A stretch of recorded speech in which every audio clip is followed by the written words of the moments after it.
the T-Series scanner that comes with your TM305 MFP.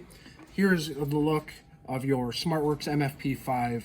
The first thing I do here, I go Settings, Program Preferences, and I turn off a few options. So I turn off Copy and Archive, Print, Edit. And on page 2, which is the little bubble down here, the unit I change 2 inches. Then I go back home. Now I'm going to go back into settings. I'm going to change the scan to location. So from settings, I'm going to choose administrator program settings, and the scan to folder I'm going to change. In this case, it's on my desktop, a scans folder I made. If you map the network drive, it will be under this PC. So we hit OK, and now it's going to my desktop to a scans folder. Now under the scan icon, we're going to take our document, we're going to put it in so it's about 1/8 of an inch to the left of the line that separates the D and the E.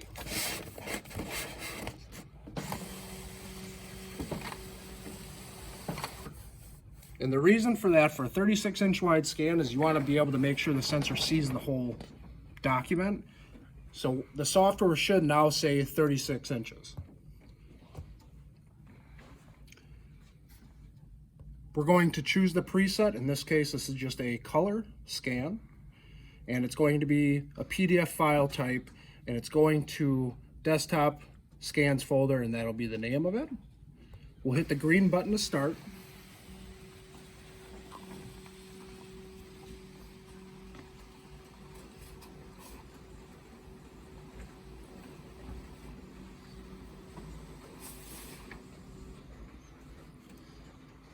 So once you see your document on the screen, it is not yet saved. This is like your editing screen. So if you didn't put it in perfectly straight, you can choose deskew.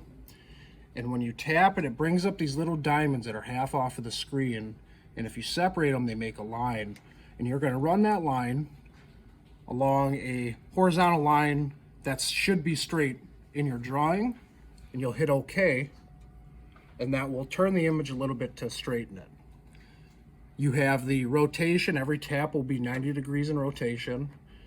You can also adjust your black point and white point and your brightness and contrast. Do so at your own risk.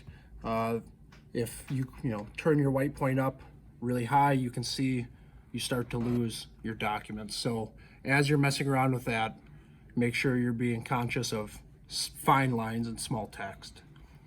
Once you're happy with what you see on the screen, the green diamond saves it. Otherwise, up top, the trash can icon will discard it. So we will save this.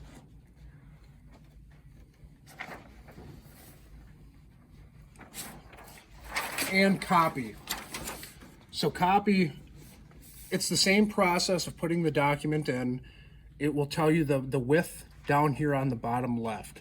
If the width is not the accurate width that your document is, on the scanner itself, you can use the down arrow to feed the document back out to you, scoot it to the left about 1/8 of an inch, and put it back in. Then it should tell you the proper width.